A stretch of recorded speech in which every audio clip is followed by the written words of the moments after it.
नारायणाय।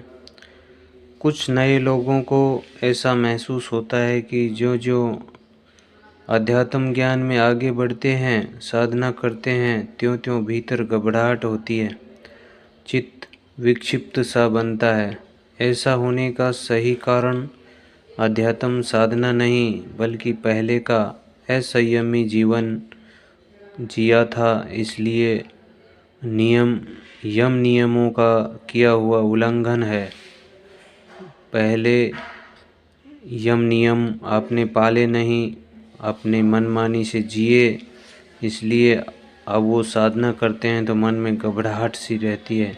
इसके कारण अंतःकरण अशुद्ध हो जाता है, और अशुद्ध अंतःकरण में भय, चिंता, उद्रेक, अशांति नहीं रहेंगे तो और कहाँ जाएंगे। ज्यों ज्यों आत्मा का विचार बढ़ता जाएगा, जीवन जीने का सही ढंग आता जाएगा, यम नियमों का अनुशीलन होता जाएगा, जीवन में संयम बढ़ता जाएगा, त्यों त्यों अंतःकरण शुद्ध होता चला जाएगा और सत्व प्रधान होता जाएगा। सत्वात् संसजायते ज्ञानम। सत्व प्रधान अंतःकरण में आत्मज्ञान का उदय होता जाएगा। आत्मज्ञान के लिए आत्मविचार का अभ्यास बढ़ाना चाहिए। आत्मविचार माने शरीर, वाणी, मन, बुद्धि से परे की अवस्था में तन्मय हो जाना। उस समय जो आनंद का अनुभव होता है, वही हमारा वास्तविक आत्म स्वरूप है। ऐसी दृढ़ निष्ठा जगाते जाना। शत्रु हमारे घर पर कब्जा जमा ले तो जल्दी छोड़ता नहीं, उसको भगाने के लिए कठोर कदम उठाने पड़ते हैं। वैसे ही आज तक हमारी इंद्रियों ने मनमानी चेष्टा की है। मन ने चाहे जैसे विचारों का सेवन किया है, उस पर किसी की लगाम नहीं रही। अब उस पर अंकुश लगेगा तो वह पसंद नहीं करेगा। अभ्यास डालना पड़ेगा। विषय विकारों को दूर करने के लिए प्रारंभ में मन बेचैन होगा, लेकिन पुरुषार्थ जारी रखें। क्रमशः ऐसा समय आएगा जब इंद्रियां आपकी गुलाम हो जाएंगी। चित्त में स्वाभाविक शांति व सामर्थ्य प्रकट होगा। सद्विचारों में रमे रहना, सदाचार का आचरण करना, आत्मा अनुसंधान में मस्त रहना स्वभाव बन जाएगा। निर्भयता, निश्चिंतता, प्रसन्नता सहज साध्य हो जाएगी। ध्यान व आत्मविचार करने के लिए बैठेंगे तो कभी कभी संकल्प विकल्पों का जोर बढ़ता हुआ मालूम पड़ेगा। सामान्य दिनचर्या के समय जितने विचार उठते हैं, उससे भी अधिक मात्रा में विचार उठते दिखेंगे। मन को शांत करना अत्यंत दुष्कर लगेगा। कई लोगों को ऐसा अनुभव होता होगा कि ऐसे प्रसंग पर मन में उठते हुए विचार व संकल्प विकल्प दबाने की कोशिश न करें। बंदर को शांत बनाने के लिए जबरदस्ती करने से वह और अशांत हो जाता है। संकल्प विकल्पों के दृष्टापन का उपाय भी सहायभूत न होता हो, तब सोचें कि ये संकल्प विकल्प मुझसे भिन्न नहीं। जैसे सागर में उठती हुई तरंगें जल से भिन्न नहीं, जल ही है, चाहे वे तरंगें कितनी भी बड़ी हों। ऐसे ही संकल्प विकल्प कैसे भी हों, वे मुझ चैतन्य से भिन्न नहीं हैं। मैं ही संकल्प विकल्प रूप हो रहा हूँ। दृढ़ता से ऐसा विवेक किया तो मन शांत होने लगेगा। संकल्प विकल्पों का जोर टूट जाएगा। चित्त की प्रशांति, ब्रह्मा भाव की मस्ती बढ़ती जाएगी। एक तरफ स्थूल शरीर है और दूसरी तरफ सूक्ष्मता की प्रकाष्ठा रूप आत्मा है। इन दोनों के बीच मन है। मन की अपनी निजी सत्ता नहीं है। मन की अपनी कोई निजी खास सत्ता नहीं है, वो चैतन्य आत्मा से ही सत्ता पाता है। शरीर के साथ तभी जुड़ता है जब चैतन्य उसको सत्ता देता है। तो मन कहलाता है और आत्मा का चिंतन करके आत्म स्वरूप में डूबता है तो वह आत्म स्वरूप हो जाता है। ध्यान अथवा आत्म खोज के समय मैं कौन हूँ इस प्रश्न के द्वारा तत्वानुसंधान के समय मन जिस भाव में लीन होता है उसी भाव रूप हो जाता है। मन को बार बार आत्मचिंतन में लगाने से शरीर के साथ मिल जाने की सदियों पुरानी आदत छूटती जाएगी। मन रूप से मिटता जाएगा। हम आत्म स्वरूप में जगते जाएंगे। मन का मन के रूप में नाम शेष हो जाना ही उसका सर्वश्रेष्ठ कल्याण है। आत्मा को समझो भाप जैसा और शरीर को समझो बर्फ जैसा। इन दोनों के बीच की जल रूप अवस्था है। मन भाप जल और बर्फ तत्वतम तीनों एक है, फिर भी तीनों के लक्षण व उपयोग अलग अलग हैं। जल को गर्म करेंगे तो भाप बन जाएगी, सूक्ष्म छिद्रों से भी अपने आप गुजर जाएगा। उसको यदि ठंडा करेंगे तो बर्फ़ बन जाएगा, जड़ बन जाएगा। उसको उठाने के लिए मजदूर चाहिए। इसी प्रकार मन को आत्मचिंतन में लगाएंगे तो वह आत्माकार हो जाएगा और आनंद व मुक्ति का अनुभव करेगा।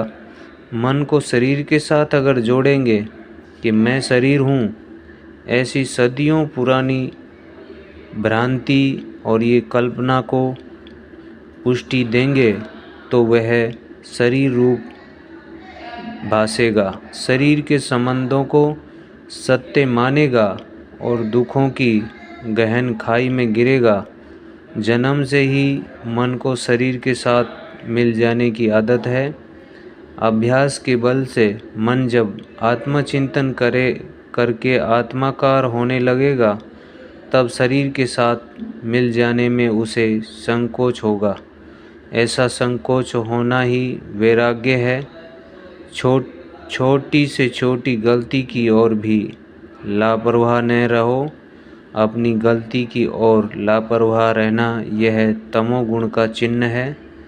छोटी गलती होने देंगे तो बड़ी गलतियां करने का प्रलोभन जगेगा, फिर ऐसी आदत बन जाएगी तो अपने स्वभाव को बदलना दुष्कर हो जाएगा। अतः छोटी से छोटी गलती को मूलतः उखाड़ फेंकने के लिए तत्पर रहो, क्योंकि छोटी गलती को ही अगर आप महत्व देंगे तो बड़ी भी आप पे कभी हावी हो सकती है।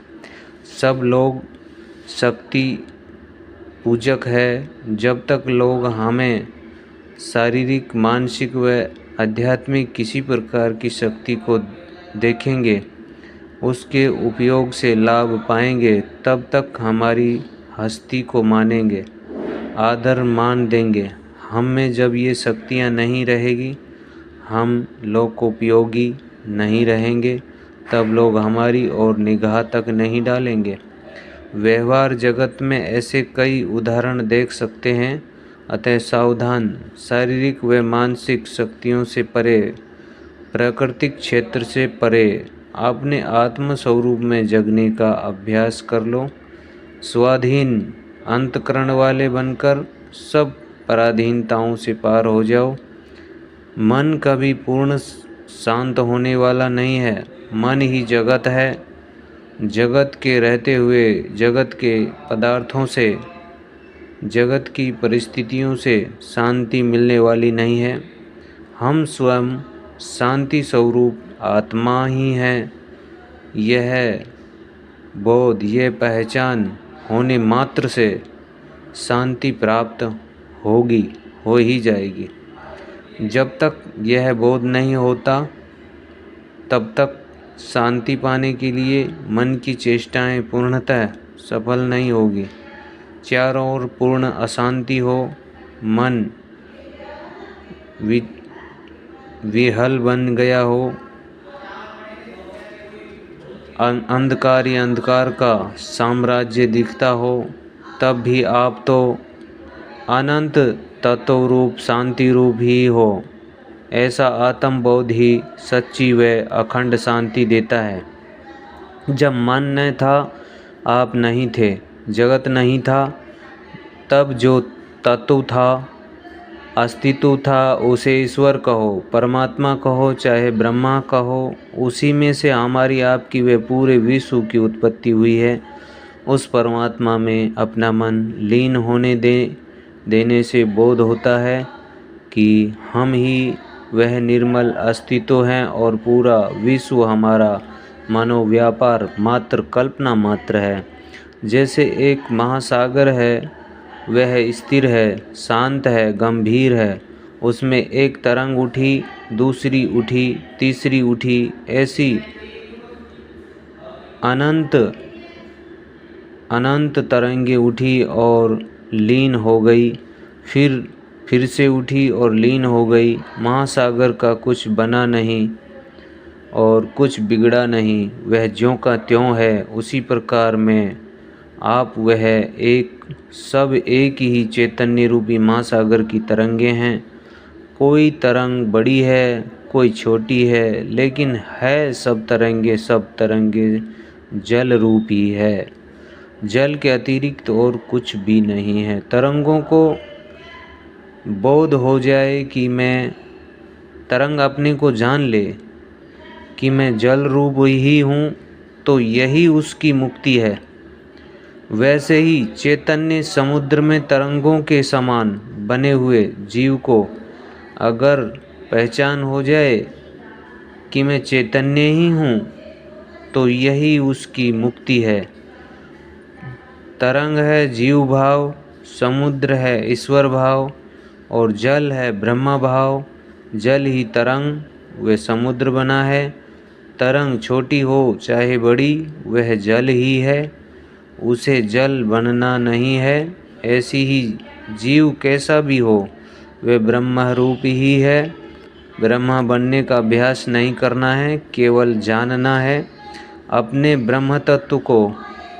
यदि ऐसा है तो ब्रह्माभ्यास, आत्मचिंतन व तमाम साधनाएं करने को क्यों कहा जाता है? ठीक से समझ लेना जरूरी है कि ये सब साधनाएं ब्रह्मा बनने के लिए नहीं है, बल्कि जीवपने का जो उल्टा अभ्यास हो गया है उसे मिटाने के लिए है। उल्टा अभ्यास मिट गया, जीव मिट गया, तो हम ब्रह्म ही हैं। जीव ईश्वर नहीं हो सकता। जीव को ईश्वर बनाने का प्रयास बेकार है, लेकिन जीव ब्रह्म तो है ही। तरंग सागर नहीं हो सकती, लेकिन तरंग जल का ही रूप तो है। जीव को अपने ब्रह्म तत्व का स्मरण नहीं, उसका कारण है अविद्या, अज्ञान। अविद्या में आया हुआ चैतन्य जीव है और माया में आया हुआ चैतन्य ईश्वर है। जीव अविद्या के अधीन है, लेकिन ईश्वर माया के अधीन नहीं है। ईश्वर माया के स्वामी है। जीव में से अविद्या को हटा दो, ईश्वर में से माया को हटा दो, तो दोनों एक रूप ही है, ब्रह्मा ही है। हमें कोई पूछे कि जगत कितना बड़ा है, तो कहें 5.5 फीट का। इस 5.5 फीट के देह को भूल जाओ तो सारा जगत गायब। प्रगाढ़ निद्रा के समय मन सो जाता है, अहम भाव नहीं रहता, देह का भान नहीं रहता, तो जगत की प्रतीति भी नहीं होती। हमारे लिए जगत का अभाव हो जाता है, उस समय कोई दुख भी नहीं रहता। जागृत अवस्था में ही देह में से अहम भाव निकाल दें तो शोक व दुख कहाँ रहेंगे। देह का भाव दूर होते ही ताजगी, आनंद, उत्साह का अनुभव होगा। देह अभाव हो गया तो फिर ताजगी, आनंद अपने ही हैं।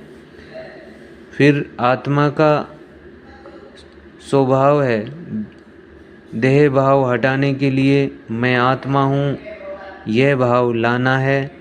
अभ्यास से शांति एवं आनंद की परिस्थिति सहज बन जाएगी। ओम नमो नारायणाय।